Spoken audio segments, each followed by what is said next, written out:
Imagine this. You're a die-hard anime fan, so glued to your screen you practically become a couch cushion.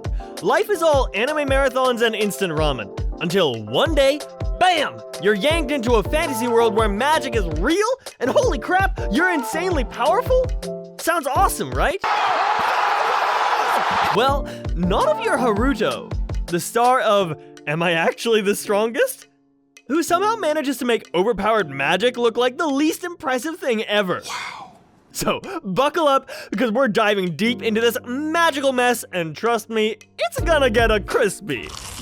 Let's rewind to Haruto's first life, where our boy was living the otaku dream, or nightmare, depending on how you want to see it. I don't know, man. Picture a dark room lit only by the glow of his monitor. Stacks of empty ramen cups towering around him like trophies. Haruto wasn't just watching anime, he was living it. Devouring every power fantasy and dreaming of a life where he'd be the hero. He had it all planned out. Step 1, get powers. Step 2, dominate. Step 3, live happily ever after. Reality? He couldn't even dominate his laundry pile. Are you serious? One day, in the middle of an epic anime binge, Haruto is unceremoniously plucked from his shut-in life by a divine being who offers him a second chance in a magical world. Haruto's reaction? Not the awe and gratitude you would expect, more like, cool, but does this world have good Wi-Fi? That's wonderful, thank you! Classic Haruto priorities. The god explains he'll get to start fresh, with a gift of unparalleled magical abilities. Haruto barely processes this before he's whisked away into his new life. Alright, I get it. Haruto is reborn as Reinhardt, the baby prince of a royal family in a kingdom ruled by magic. Sounds like the jackpot, right? Except his parents are, let's say, absolute assholes. I hate ya! When the magical evaluation device shows Haruto's power level as 0.2, because it literally can't calculate how absurdly OP he is, they decide he's a worthless. Cue the ultimate parental overreaction, dumping him in the forest and telling the world that he died. Parenting goals, right? I mean, who looks at their kid and says, let's try again? How could you be so heartless? Turns out Haruto's real magic level was 1002, a number so ridiculous that it actually breaks the system. It's over 9,000! Alone in the woods, he figures out that his magic isn't just powerful, it's stupidly versatile. Need a shield? Done. Want to fly? Easy. Build a magical barrier mansion? Why not? Haruto's just out there flexing powers that could probably rewrite the laws of physics, all while treating it like a side hobby. That's normal. He also befriends Flay, a tsundere Fenrir wolf who initially tries to eat him, but quickly realizes this baby could obliterate her with a blink. Flay decides to pledge loyalty, or maybe survival instincts kicked in. Fuck loyalty! Becoming his sarcastic sidekick.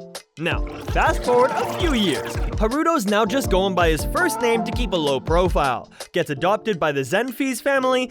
These folks are decent, which is a nice change from his dumpster fire royal parents. This is so much better than that! Life as a noble son is cushy, but Haruto?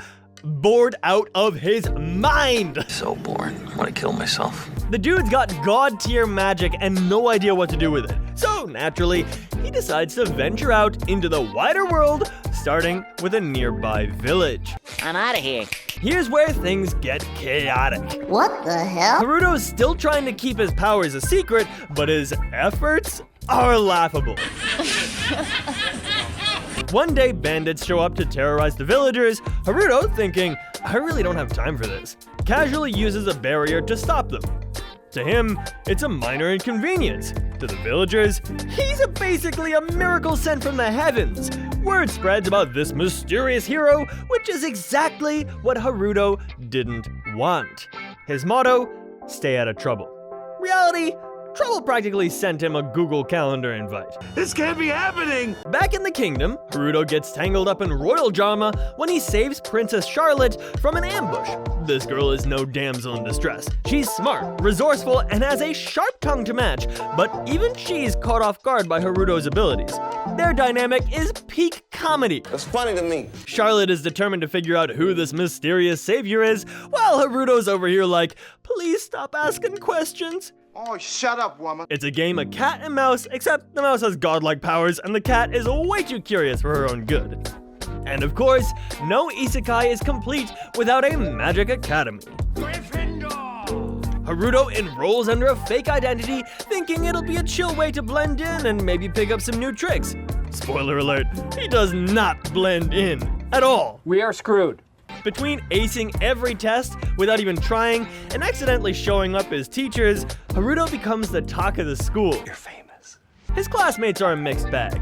Some idolize him, others are suspicious, but the standout is Iris, a fiery noble girl who takes an immediate interest in him, whether she's trying to befriend him or call him out. Iris adds a layer of chaos to Haruto's already messy school life. Please don't do this.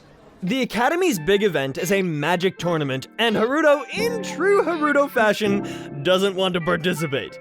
But avoiding it would raise too many questions, so he reluctantly enters. Naturally, he crushes the competition, but not without some hilariously staged struggles to make it look like he's not a total powerhouse. Looks normal to me. Watching him pretend to barely win, while his opponents give it their all, is like watching a pro gamer throw a match just to keep things interesting. Stay tuned. As the story unfolds, real threats begin to emerge.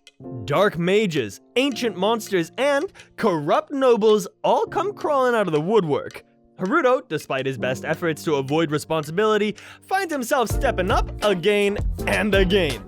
One particularly epic arc involves a dark mage orchestrating a series of attacks on the kingdom. Haruto confronts them in a battle that's equal parts strategy and raw power. He uses his barriers in ways that are downright genius, trapping enemies, deflecting attacks, and even turning their own magic against them.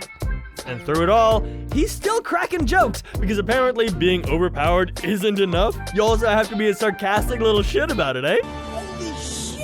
But it's not all action and sass. Haruto's relationship with Charlotte, Iris, and Flay reveal a softer side to his character.